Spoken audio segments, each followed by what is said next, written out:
Apulia's coming at it. Riff Rocket Apulia, a hit bobber, a photo finish, a thrusting, desperate finish. Welcome back to the channel, everybody, for the undercard of Group 1 Melbourne Cup Plate. A total of the races of the 9 races. Of course, the Cup has already been analysed, and you've already got my opinion on that race. But 9 of the best to get through to see if we can find some winners. And I'm confident that I can, and confident that I can produce on the big day, Melbourne Cup Day, to find some winners. So let's get into the preview and find the winners. Race number 1 on Melbourne Cup Day is the Group 3 Maribyrnong Plate for the 2-year-olds over the 1,000 metres. They'll fly here.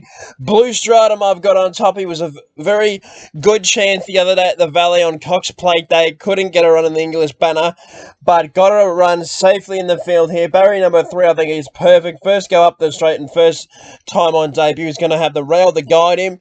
I think he'll go straight to the lead, and I don't think they're going to catch him. 270, I think it's a good price. Odin's Son has a lot of ability. The John O'Shea and Aussie Kahir team have got himself a smart one here. Blake Shin to ride. I think it's the main danger and only danger to Blue Stratum. Admitted, has had the race debut for a win. James McDonald in the saddle, but I've got to be querying how much of the J-Mac factor is holding him at that price. And Catagio for the Waterhouse and Bot team. Timmy Clark can go forward, I think can run well. But I'm with Blue Stratum in the Maribyrnong Plate, 20 the win. Race number 2 on Melbourne Cup Day is the listed Melbourne Cup Day Plate over the hill at 1,800 metres, and I am with, going to surprise a fair few people here, but Mr. Maestro. I think he's going to run a really good race here. He was first up in the Moonga the other day. He ran a good 5th with where he was unlucky. He just 4.5 off the run. Good draw. He's flying this horse. Probably didn't come up last preparation, though. He did run well, and it was the same recipe last time he was in work, 1,400 to 1,800. He ran over the 1,400 metres first up. He ran 5th, and he ran a narrow second last time he was in work, and I think he can go right on with it and win this. Lord Vladivostok for a second was unlucky in the Damien Oliver on Saturday. If he comes here, he's a ripping chance, and I think he can win. Forgot You, I was happy to take on. He's just not his best. He just hasn't come back anywhere near his best. But Blake Shin rides, and Warning, the old boy, I thought he could run really well in for $34. But Mr. Maestro for mine and the Melbourne Cup Day Plate, 12 each way.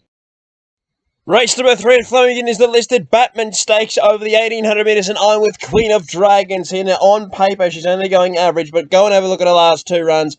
She's fought to the line hard. She's a line finder, and I think with the 55 kilos with a good draw, Craig Williams can scat this horse to a win and be winning this at $5. Aztec State, I thought it was under the odds at 230. Look, he's progressive. He's coming out of a good race at Caulfield in a benchmark 70, coming from maiden grade.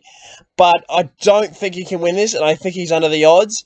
Warmonger for 3rd, definitely he's under the odds. And Natural Deduction, I thought could run well for John O'Shea and Blake Shin. But I'm with Queen of Dragons. The class runner on the race, ought to prove hard to beat. 30 the win, race 3.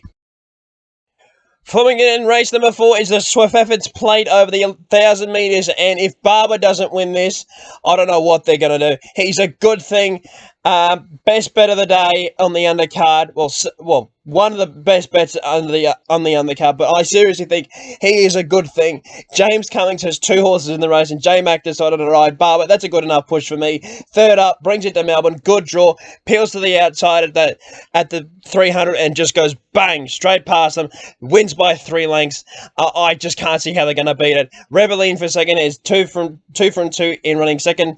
And Maidens, I think it will run another place in here. I don't think it can win, but it's probably the best chance out of the rest of the field. Stanislaus can run well in Capitalisation coming off a last impressive maiden win. Ben Mellon mistakes, but Barber, it's just the class act here, and if it doesn't win, I don't know what the stable will do. 50 the win.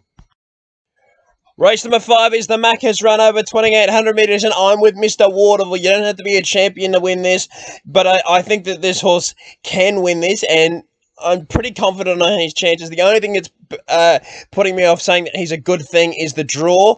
But as you've got Chris Waller and the Magic Man in the saddle with a light, good weight compared to what he's been carrying, and I think can win. Insulation comes out of a good Caulfield staying race and is lightly raced. It can run well. The barrier for it to go back he's a bit of a creed, though, has the lightweight. Chico plummets in one of its last day ever, though I expected it to win that day. And team captain, a previous winner of this race in Canton Well for Declan Base, draws a barrier this year to win at $18. But Mr. Waterville, I think, can win the Maccas Run. The second staying feature on Melbourne Cup Day, 40 the win. Race number 6 of Flemington is the Sub-Zero handicap for the Greys, named after the winner of the Melbourne Cup being Sub-Zero. And I think this year Berkshire Breeze can win it. Now, he's better suited over 20-footer. He's better suited over further. But Uses, Tommy Mark 1, lightweight, good draw, blinkers applied. I think that's enough, good enough reasons to put this horse on top. And he's been supported early, 480 favourite. I think it's a good price to find out. I just think he's better than the rest of this field. He's so lightly raced. He's in form. He's down in the weights. Right trainer, right jock, good draw. And I think he'll take a fair bit of beating here. Glint of Silver for second. Zach Purton from the inside draw on the likely leader in the race can be dangerous. Love Tap, the winner of the race last year, comes back to defend his crown, though has to carry the weight to do so. And Frost Yourself, I thought could run really well in for 4. But Berkshire Breeze in for the Greys for mine. 25 the win. Race number 8 at Flemington is the listed desirable stakes over the 1400 metres, and this is the second good thing of the card, and it is for James McDonald and James Cumming. Gets commemorative. I think that this horse is going to be taking a fair bit of beating here. I'm not going to use the M word, but it does look so. Barrier number 3 is absolutely perfect for this horse. Good weight. J-Mac aboard. Should have won last start in Sydney. It was Zach Lloyd, I do believe, wrote it there. Was a drive and go, and it only just got pipped on the post. Well, Cammy Harper, the leader, just held on. I think it was a definite pass mark. She lost no admirers that day. I think she can win this. Kamachi comes into the Princess Series. Good form references. Fasol was good last night in Melbourne. And Aprilia, I think she's over the odds. Has good form behind her. But commemorative in the desirable for mine. 40 the win. Race number 9 at Flemington is the Group 3 Hong Kong Jockey Club Stakes over the 1400 metres, and I'm with Madame Pommery. This is the hardest race of the day. It was the hardest race of the day to assess doing the form, but I'm going with Madame Pommery. Had no luck last start. Finished the race off well when it finally got clear. J-Mac reunites with this. Well, had the ride last start.